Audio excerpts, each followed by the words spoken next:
अस्सलाम वालेकुम जी, मेरा नाम वसीम मलिक है। आज तारीख है 23 सितंबर 2024 और आज के रोज़ सुप्रीम कोर्ट ऑफ पाकिस्तान से एक बड़ी डेवलपमेंट सामने आ चुकी है। वो डेवलपमेंट जिसका गुज़श्ता 2 महीनों से बड़ी शिद्दत से इंतज़ार किया जा रहा था। जी हाँ, मैं बात कर रहा हूँ सुप्रीम कोर्ट के 8 अक्सरियती जजेज़ ने मखसूस नशिस्तों का तफसीली फ़ैसला जारी कर दिया है।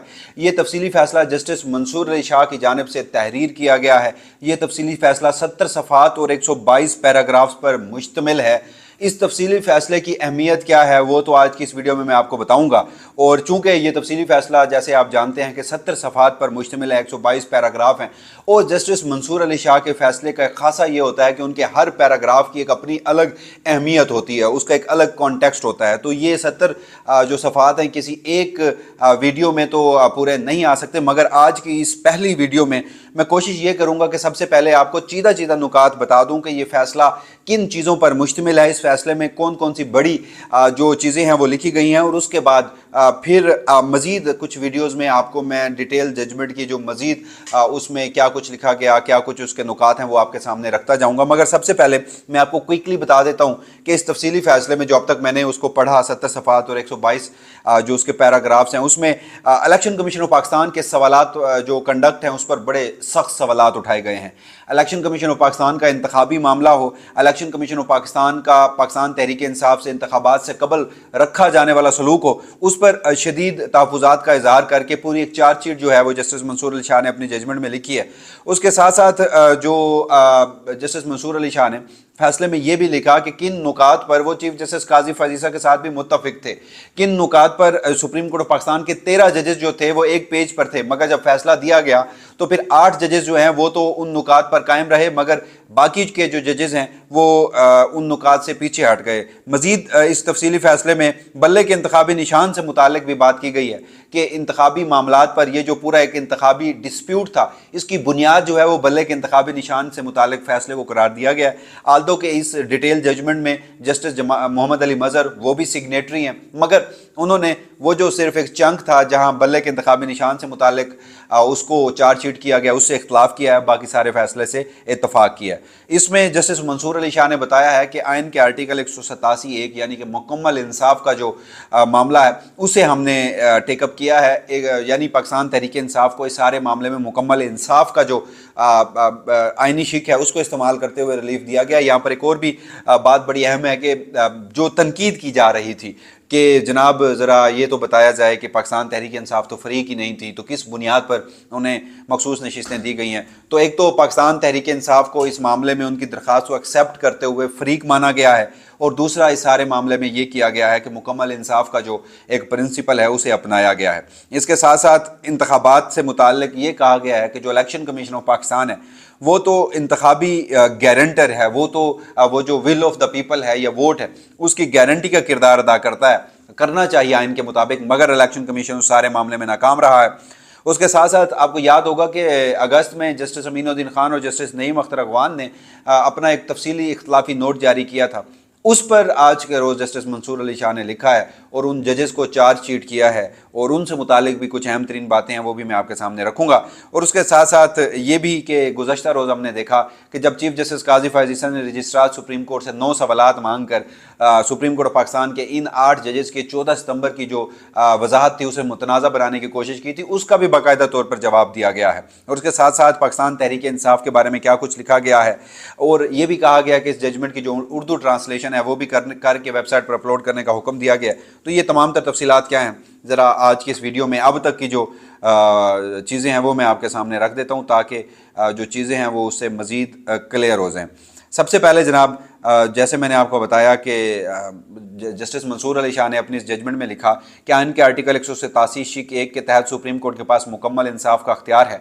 हम 8 जजेस और चीफ जस्टिस यानी चीफ जस्टिस काजी फजीसा, जस्टिस जमाल मंदोखेल और जस्टिस याहिया अफरीदी आइन के आर्टिकल 187(1) का अख्तियार इस्तेमाल करने पर मुत्तफिक थे। बदकिस्मती से कई मरतबा बहस हुई मगर इतफाक ना हो सका कि मुकम्मल इंसाफ कैसे किया जाए। पाकिस्तान की आवाम का हक है कि हर जज ईमानदारी से उनका मुकदमा सुने और फैसला करे।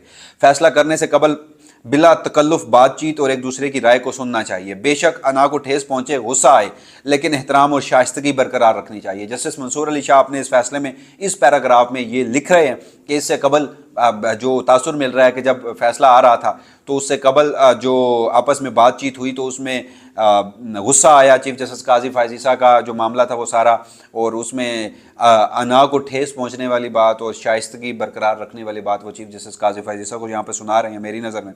फिर उन्होंने कहा कि हम 8 जजेज़ और हमारे 3 साथी इलेक्शन कमीशन और रिटर्निंग अफसरान के गैर कानूनी हरकत और इकदाम पर मुत्तफिक थे।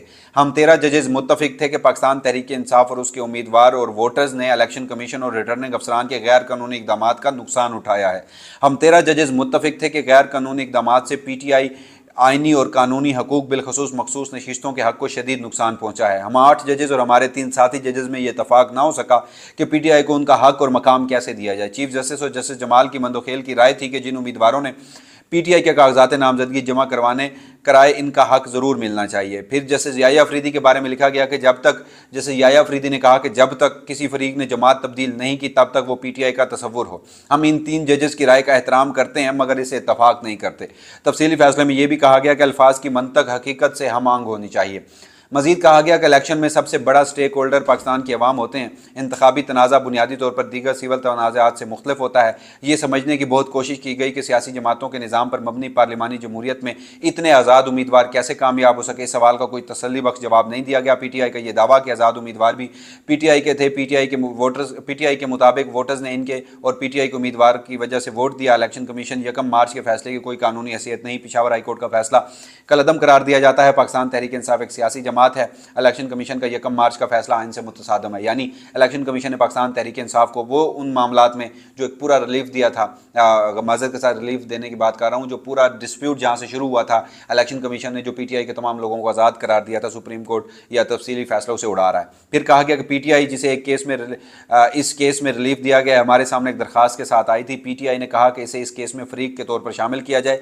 आम सिविल मुकदमात के तरीक़ाकार के मुताबिक पहले शामिल करने की दरखास्त का फैसला किया जाता है। दरखास्त गुजार को बाकायदा तौर पर केस में फरीक बनाया जाता है। ये एक आम सिविल केस नहीं बल्कि आला तरीन नौयत का केस है जहाँ जमहूरियत आइन की एक अहम खसूसियत और आवाम के अपने मुंतखब नुमाइंदे मुंतखब करने का बुनियादी हक है, उसका हमने दिफा करना है। फिर अहम तरीन बात जस्टिस अमीनुद्दीन खान और जस्टिस नईम अख्तर अगवान के हवाले से लिखा गया है कि जस्टिस अमीनुद्दीन खान और जस्टिस नईम अख्तर अगवान ने 12 जुलाई के अक्सरियती फैसले को आइन से मुतसादम करार दिया। दोनों जजेस ने अपने फैसले में सुप्रीम कोर्ट के फैसले पर अमल दरामद ना करने का कहा।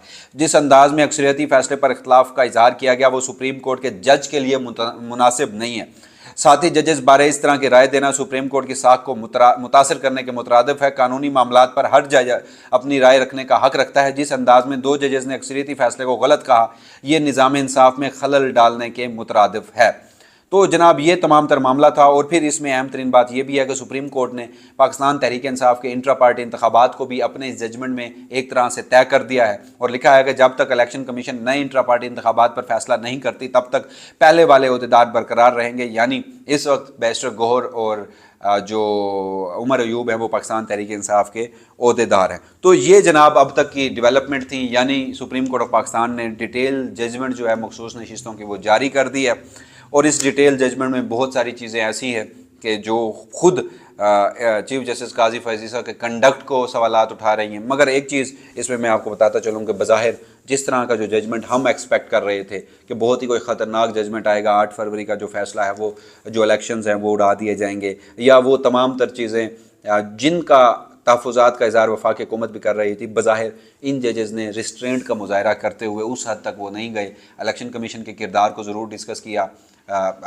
उनके 8 फरवरी के इंतखाबात में वो जो अपने इंतखाबी किरदार के ऊपर नाकाम नज़र आए उसको भी एड्रेस किया। चीफ जस्टिस काजी फायज़ ईसा को भी जवाब दिया। बल्कि हाँ, जैसे मैं आपको बता रहा था वीडियो के शुरू में कि चीफ जस्टिस काजी फायज़ ईसा ने जो रजिस्ट्रार से सवालात पूछे थे उनका भी उन्होंने जवाब दिया।